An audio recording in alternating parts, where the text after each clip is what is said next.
Dear Diary, on today's entrepreneurial journey to 500 members for the Modern Women's Society, I want to talk about listening to the nudges versus getting distracted by shiny object syndrome. And here's what I mean. I am feeling so called to provide the answers to my problems to the women in my community. When I think about who I'm talking to and who I am privileged enough to be seen by, their speakers and their coaches and their authors and their community builders and their people who have a heart and a message that are out there trying to change the world with their own special pixie dust, their version of what success will look like and how to get there. And when I think about her, and I think about what she needs, she is looking for visibility and she is looking for opportunities to talk. And she just needs more people to know who she is, because if no one knows you, then no one knows you. And if no one knows you, then you can't help them. And if you can't help them, then the thing that you're being called to do can't provide for your family. And so you have to go back to the hustle and grind of what you were doing that you weren't meant for. And at the same time as being that same woman who is trying to do the thing to change the world and take care of her family, I absolutely hate searching for speaking opportunities and networking events and things in hopes that I will make a connection that will open a door to help me get to my destination. And so I sat with it this morning. I was like, I think I'm supposed to make a list for myself so that I have a list I can work and not have to be a troll on the internet looking for opportunities.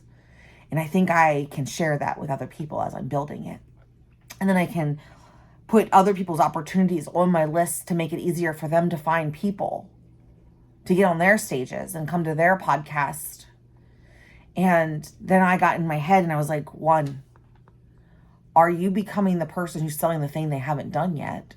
And I answered that with no, because I'm building it for myself and then sharing it. And two, are you becoming a person who's selling the thing that's easier, which is selling the thing to, it's like selling business coaching to like people who are looking to grow a business. It's very easy to sell money. It's very easy to sell quick fix health solutions. It's much harder to sell. I'm finding, at least in my experience, it has been much harder to sell the holistic approach, which is what we all say we want. But at the end of the day, we don't actually buy because the need isn't deep enough. And then I realized that I was making the world's biggest rookie mistake, which was I was trying to solve world hunger from a state of world hunger not existing, rather than stay at being world hunger through the stages and phases that it takes to save world hunger. Do you know what I'm saying? I don't know if I shared this with you, but I've been working on a framework, and it's this concept of like the rainbow bridge. And we're on one side we see the rainbow and we're standing there and we know that the pot of gold is on the other side. If we could just get up and over, life would feel so much better.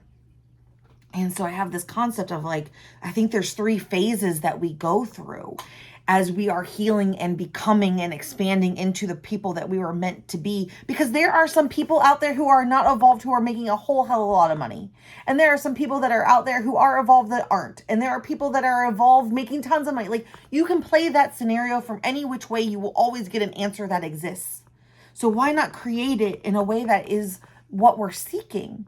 And I believe that the 3 phases are external. Like, every answer is outside of us. We are so desperate for change that we will take anything. We are just looking for someone to tell us what to do. And then comes you practice these things, you start to make it your own, you try to make it work. Sometimes you make progress, sometimes you fall backwards and you start all over. And a lot of times we get stuck in that hamster wheel of feeling like we're always starting on Monday and trying something new because nothing is ever sticking. And every once in a while, it sticks long enough to propel us forward and we get on another hamster wheel. And I think that series of hamster wheels, we get to this place of being where we suddenly know in our core, not just logically, but internally, that everything was already inside of us. That I don't need to go look for someone else's perfect plan because I have learned how to listen to my own intuition and I actually know what the plan is. Now I'm seeking the skills and things to fill in the cracks. It's almost like having cracks in your foundation and you're caulking it. You're no longer looking for the big sheets of drywall. Now you're just looking for the caulk to like bring it all together because you know exactly what it is that you're searching for and what you need and who has it and how to differentiate between like the BS tire kicker answer and the one that's actually going to help you get traction to get to the next stage to figure out what the next set of challenges and unknowns are. And then we get to this state of we've been being. We are for so long and it feels good and it's comfy and we finally feel peace. And then all of a sudden we start to feel restless again because we feel like there's something else. But we don't want to go back to the external version of ourselves where we were always seeking everyone else's approval and being seen in their validation and their rule books. But how do you maintain this space of being while expanding and still chasing your ambition, but chasing and fulfilling and stepping into that ambition and those big ideas without bringing the baggage that you work so hard to leave behind? How do you bring the skills that are going to help you be successful forward without the energy and just, I don't even know what the word is yet. I haven't worked that part of this framework conversation out, but external, internal expansion. And I feel like I'm in this expansion space. And in that expansion, I am trying to make sure that I am aware of when I'm grabbing like not low-hanging fruit, but fruit that has fallen and is rotting on the ground, which is where all the conversations of like, are you just trying to sell entrepreneurs and speakers because you know that they're so desperate to buy? And I was like, that's not actually the energy at all. It's, I know how hard this is and I figured some things out. Why wouldn't I share? While I am the expert at creating harmony between your health, your relationships, and your career. But there's also truth, and I've been reading Expert Secrets by Russell Brunson.